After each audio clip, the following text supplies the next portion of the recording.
Hello students, आज का जो हमारा टॉपिक है वो है interference due to transmitted light. पिछले टॉपिक में आपने देखा था कि थिन फिल्म से हमने इस साइड के पोर्शन पे जो interference due to reflection phenomena मिल रहा था उसको स्टडी कर लिया था। तो आज हम ये देखेंगे कि ये हमारी थिन फिल्म है, लाइट हमारी यहाँ से आ रही है और हमने ब्रॉड सोर्स को यूज़ किया है। तो आपने यहाँ पे ये भी देख लिया था एक पर्टिकुलर थिकनेस और ब्रॉड सोर्स जब आप यूज़ करते हैं then you are getting a pattern of interference due to the reflection phenomena and due to the transmission phenomena। तो आज थिन फिल्म के नीचे वाले हिस्से में हम देखेंगे कि यहाँ पे ट्रांसमिटेड लाइट की वजह से इंटरफेरेंस फिनोमिना हमें कैसे मिलता है और क्या कंडीशन रहेंगी डार्क फ्रिंजेस की और क्या कंडीशन रहेंगी हमारी ब्राइट फ्रिंजेस की। तो एक बार इस फिगर को थोड़ा सा ध्यान से समझ लीजिएगा। ये हमारा सोर्स है, मोनोक्रोमेटिक सोर्स हमने कंसीडर किया है और इस मोनोक्रोमेटिक सोर्स से जो यहाँ पर लाइट आ रही है इंटरफेस के ऊपर आपके पास थिन फिल्म और एयर के बीच का ये जो सरफेस है, दो सरफेसेस का जो कॉमन प्लेटफॉर्म है, दोनों दो सरफेस मीडियम्स का जो कॉमन सरफेस है वो आपका इंटरफेस है। इस इंटरफेस पे यहाँ पर लाइट जाकर स्ट्राइक कर रही है। यहाँ पर आप जानते हैं डी रखेंगे और 90 डिग्री का एक एंगल बना देंगे और ये जो 90 डिग्री का आपका एंगल बनेगा ये आपका क्या हो गया, नॉर्मल। इंसिडेंट रे के बीच में और इस 90 डिग्री के एंगल यानी कि नॉर्मल के बीच में, परपेंडिकुलर के बीच में जो एंगल बन रहा है वो बन गया आपका एंगल ऑफ इंसिडेंस।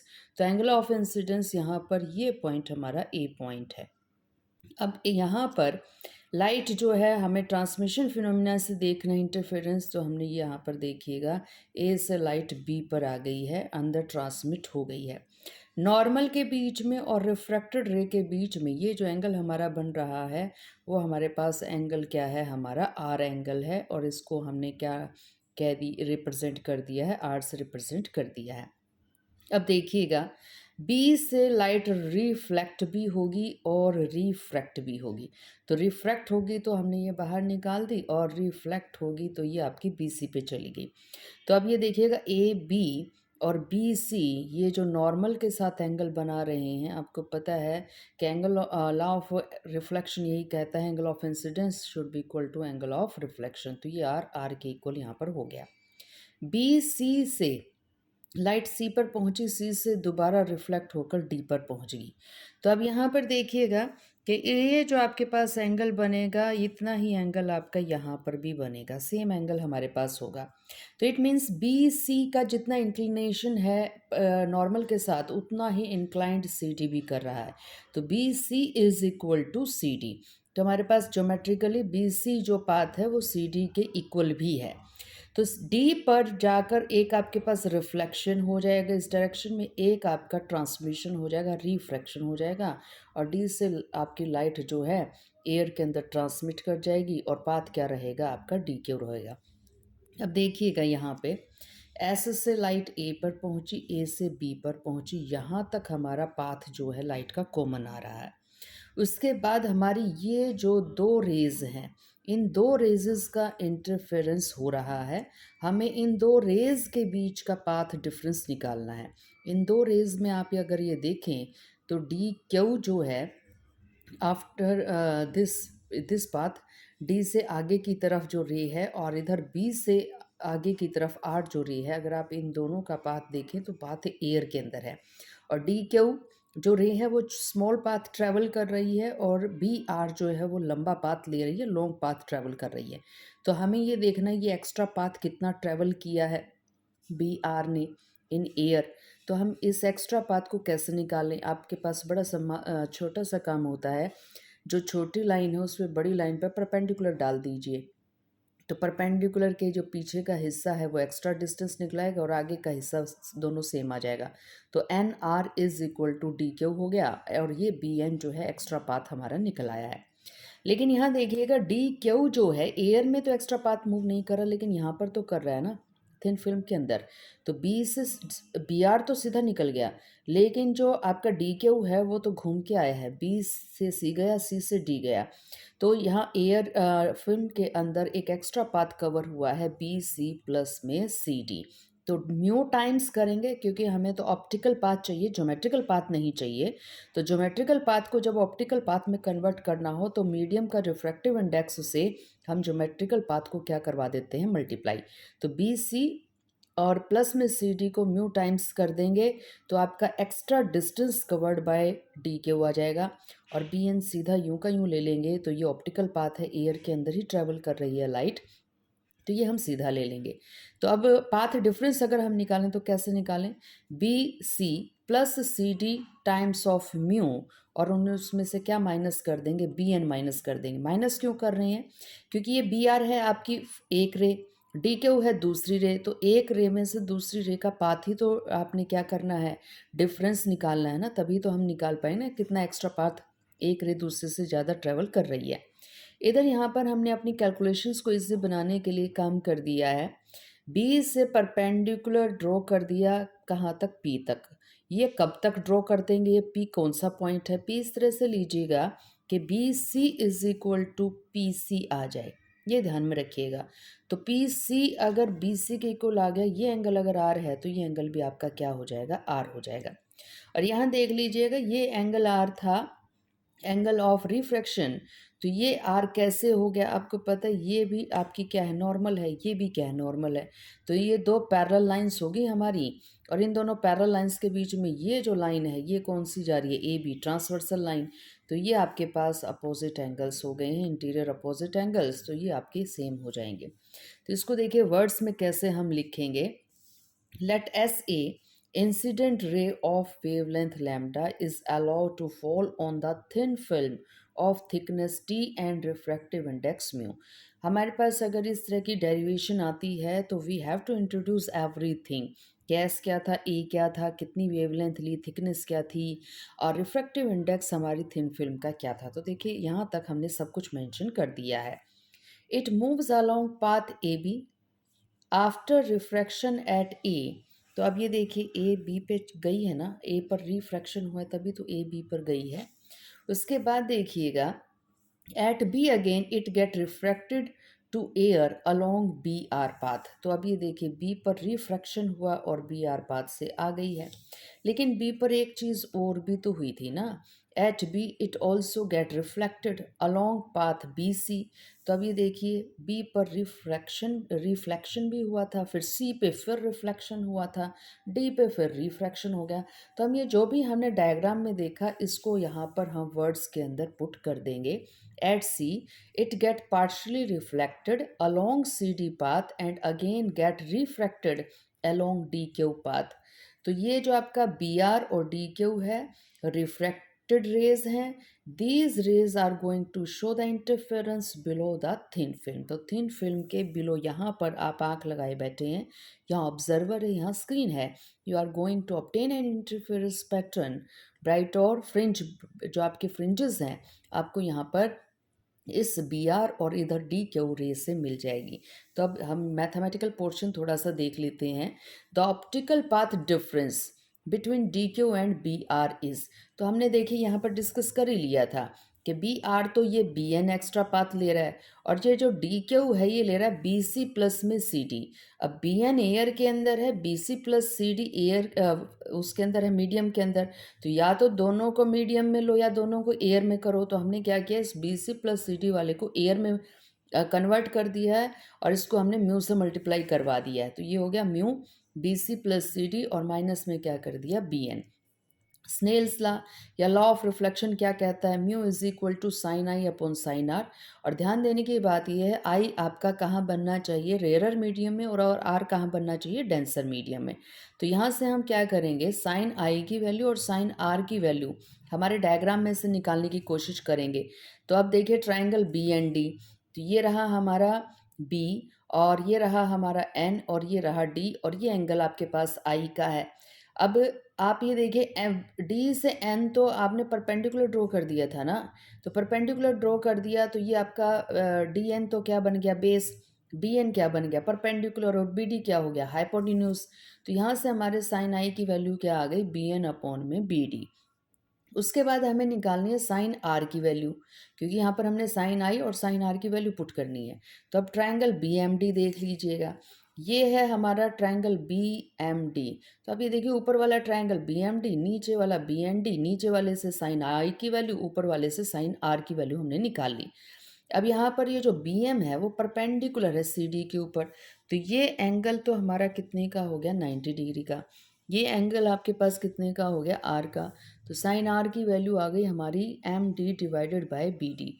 तो म्यू देखिए, साइन आई और साइन आर को पुट कीजिएगा, कैंसिल आउट हो रहा है हमारा एक टर्म, बी डी से बी डी कैंसिल आउट हो गया, बचा क्या, बी एन और डिवाइडेड बाय एम डी। तो बी एन अपॉन में एम डी हमने यहाँ पे कर दिया। तो बी एन की वैल्यू यहाँ पे हमें चाहिए, बी एन की वैल्यू, तो बी एन की वैल्यू हम यहाँ से निकाल लेंगे, और बी एन की वैल्यू आ गई हमारी mu times of M T. इसको हमने पुट कर दिया है इक्वेशन नंबर 2, और इसको हमने मान लिया हमारी इक्वेशन नंबर 1। इक्वेशन नंबर 1 में हम ये वैल्यूज़ पुट करना स्टार्ट कर देंगे अब बी एन की और B C plus C D की। तो बी एन की निकल चुकी है इक्वेशन नंबर 2 से। उसके बाद देखिएगा, B C plus C D चाहिए हमें। ये रहा हमारा बी सी और ये रहा C D. Already we know that B C is equal to C D, तो हम यहाँ पर 2 टाइम्स ऑफ बी सी भी लिख सकते हैं और 2 टाइम्स ऑफ सी डी भी लिख सकते हैं। दूसरी चीज़ और देखिएगा, बी सी जो है पी सी के भी इक्वल है, तो आप यहाँ पे P C is equal to C D भी लिख सकते हैं। क्यों, B C is equal to C D and B C is equal to P C, तो पी सी बराबर हो गया सी डी के। तो यहाँ पर हमने कुछ ऐसा ही किया है, B P C is equal to B C is equal to C D, और P C plus C D is equal to P D. ये देख लीजिएगा, P C plus C D, ये पूरा क्या हो गया हमारा, पी डी हो गया। तो यहाँ पर हमने कुछ इसी तरह इसको उसको रिप्रेजेंट कर दिया है। पीसी की जगह बीसी भी लिखा जा सकता है, क्योंकि पीसी किसके बराबर है, बीसी के। तो पीसी की जगह बीसी रख दिया, तो बीसी प्लस सी डी किसके बराबर हो गया, पीडी के इक्वल हो गया। तो देखिए क्यों चाहिए था हमें, यही तो निकालना है ना, बीसी प्लस सी डी। तो बीसी प्लस सी डी आ गया हमारा किसके इक्वल, पीडी के इक्वल। तो रख दीजिए यहाँ पे। तो ये तो बन गया हमारा पीडी, और बी एन की जगह देखिए क्या था, म्यू एम डी। तो ये दोनों इक्वेशन नंबर 3 और इक्वेशन नंबर 2 हमने किसके अंदर पुट कर दी, यहाँ इक्वेशन नंबर 1 में पुट कर दी। तो म्यू कॉमन निकल गया, म्यू कॉमन निकलते बच गया हमारा पी डी माइनस में एम डी। अब देखिएगा इस इक्वेशन में, ये है आपका पूरा का पूरा पी डी, ये रहा, और इस पी डी में से ये कौन चला गया, आपका एम डी, बचा कौन, पी एम। तो ये देखिए यहाँ पर आ गया हमारा, पी डी में से एम डी चला गया, पी एम बच गया है। अब ट्रायंगल, अब पीएम की वैल्यू निकालनी है हमें, तो पीएम की कैसे निकालें, तो पीएम देख लीजिए इसी ट्रायंगल में आपके पास आ रहा है, यहीं से निकाल लेंगे हम पीएम की वैल्यू। तो बी पी एम, ये रहा आपका बी, ये रहा पी और ये रहा एम, और एम पर बन रहा है कितने का एंगल, 90 डिग्री का। ये एंगल आर है, तो यहाँ पर हम कोस आर की वैल्यू निकाल रहे हैं। तो ये हमने निकाल ली, cos r is equal to P M divided by B P. अब बी पी देखिए कौन है, ये है आपका पूरा का पूरा बी पी, बी पी। अब ये हमें पता है कि ये वाला जो आपके पास थिकनेस है ये टी है, और जो बी पी है ये आपका 2 टाइम्स ऑफ दिस थिकनेस है। तो हमने क्या कर दिया, बी पी की जगह 2 टाइम्स ऑफ टी लिख दिया है। अब P M divided by 2t is equal to cos R, तो पी एम की वैल्यू आ गई 2t कोस आर। तो यहाँ हमारा डेल्टा इज इक्वल टू, जो पाथ डिफरेंस था mu times of P M था, तो अब क्या बच गया, delta is equal to mu times of P M, और पी एम और कुछ नहीं है, 2t कोस आर है। तो यहाँ पर थोड़ा सा रीअरेंज कर लीजिए, पाथ डिफरेंस किसके बराबर आ गया, 2ut कोस आर के इक्वल आ गया है। तो आप ये देखिए पिछले रिफ्लेक्शन में एक चीज़ और ऐड हो गई थी, प्लस माइनस लैम्डा बाय 2 कर दिया था, क्योंकि रिफ्लेक्शन में रेयर से जब आप डेंसर मीडियम पे आते हैं तो वहाँ पर एक एक्स्ट्रा पाथ डिफरेंस ऐड हो जाता है। तो यहाँ पर ऐसा कुछ हो नहीं रहा, रिफ्लेक्शन हो नहीं रहा, तो हमारा एक्स्ट्रा पाथ भी ऐड नहीं हो रहा। और आप ध्यान दें तो रिफ्लेक्शन अगर हो रहा है तो सी पॉइंट पर हो रहा है, तो सी पॉइंट पे ही देखिए डेंसर से रेयरर की तरफ जा रहे हैं ना आप। तो जब डेंसर से रेयरर जाते हैं, रिफ्लेक्शन होता है, तो वहाँ पर कोई पाथ डिफरेंस हमें मिलता नहीं है एक्स्ट्रा। तो एज इट इज़ आपके पास without any change of path आपकी रे जो है रिफ्लेक्ट कर जाती है। कंडीशन फॉर मैक्सिमा याद कीजिएगा, अगर लैम्डा 2 लैम्डा 3 लैम्डा के इक्वल पाथ डिफरेंस होता है तो क्रस्ट के ऊपर क्रस्ट या ट्रफ के ऊपर ट्रफ गिरता है, और हमें वहाँ पर इंटेंसिटी ज़्यादा से ज़्यादा मिलती है। तो delta is equal to N lambda N की जगह 1 2 3 पुट कीजिएगा तो लैम्डा 2 लैम्डा 3 लैम्डा ये हो जाएगा। तो आपका डेल्टा किसके बराबर था, 2 म्यू टी कोस आर के, तो एन लैम्डा पुट कर दिया। वैल्यू पुट कीजिएगा 0 1 2 3 एन की, और आपकी ये कंडीशन यहाँ से आ गई है। मिनिमा की कंडीशन कहिए, डार्कनेस की कंडीशन कहिए, यहाँ पर हमें पता है कि आधी वेव का, डेढ़ वेव का, ढाई वेव का, 3.5 वेव का अगर फ़र्क आ गया तो हमें पता है कि क्रस्ट के ऊपर ट्रफ या ट्रफ के ऊपर क्रस्ट गिरेगा। तो अगर हम आधी वेव का डिफरेंस लाना चाहते हैं तो लैम्डा बाय 2 कर दिया। लेकिन आधी वेव के लिए हमें ये वाला जो फैक्टर्स है ये भी ओड चाहिएगा। तो इसको ओड करने के लिए क्या करें, 2n+1 कर दीजिए। हमेशा ये फैक्टर n की वैल्यू कुछ भी रखिए, आपके पास क्या आ जाएगा, हमेशा एक ओड नंबर आ जाएगा। तो डेल्टा की वैल्यू हम निकाल ही चुके थे, 2 म्यू टी कोस आर, रख दीजिए इसको 2n+1 लैम्डा बाई 2 के इक्वल, तो आपके पास डार्क फ्रिंज भी आ जाएगी। तो अब हमें इंटरफेरेंस पैटर्न का पता चल चुका कि कब हमें डार्क फ्रिंज मिलने वाली है, कब हमें ब्राइट मिलने वाली है। Interference pattern obtained by transmitted light is not so very good, as fringes are less distinct because the difference of the amplitude of BR and DQ are very large। अब देखिए ये क्या बात हुई यहाँ पे, यहाँ से हमारे पास ये जो लाइट आ रही है, फिर यहाँ से हमारे पास ये जो लाइट आ रही है, सोच के देखिए इसका क्रस्ट, इसके क्रस्ट के ऊपर गिर रहा है। ये क्या कह रहा है, 96% ऑफ 0.15, निकालो ज़रा, 0.13 या 0.14 आ जाएगा। यहाँ पर है 96% ऑफ 96, कितना है 92, सोचिए कि 92, और यहाँ पर 0.12 या 0.13 या 0.9 कह 0.09 कह दो, इन दोनों को ऐड करोगे तब भी 92 के इक्वल आएगा अप्रॉक्सीमेट। इन दोनों को माइनस करोगे, कैसे, क्रस्ट के ऊपर ट्रफ गिराओ, तो इन दोनों को अगर माइनस करोगे तो भी किसके इक्वल आएगा, 92 के इक्वल आएगा। तो सोचिए ब्राइट फ्रिंज की इंटेंसिटी अप्रॉक्सीमेट किसकी इंटेंसिटी के इक्वल, डार्क की इंटेंसिटी के इक्वल। तो आपको यही नहीं पता चल पाएगा कि कब ब्राइटनेस ख़त्म होगी, डार्क फ्रिंज स्टार्ट होगी, या कब आपकी डार्क फ्रिंज जो है उसकी क्या बाउंड्रीज़ हैं, और इन आपकी इंटेंसिटी का डिफरेंस बहुत कम है in between the dark and bright fringes. तो इस वजह से जो हमारा जो पैटर्न है ना, इसका interference pattern due to the transmitted light वो पुअर है as compare to the interference pattern obtained with the help of thin film due to reflection. तो रिफ्लेक्शन का पैटर्न बहुत अच्छा आता है as compare to the transmission light.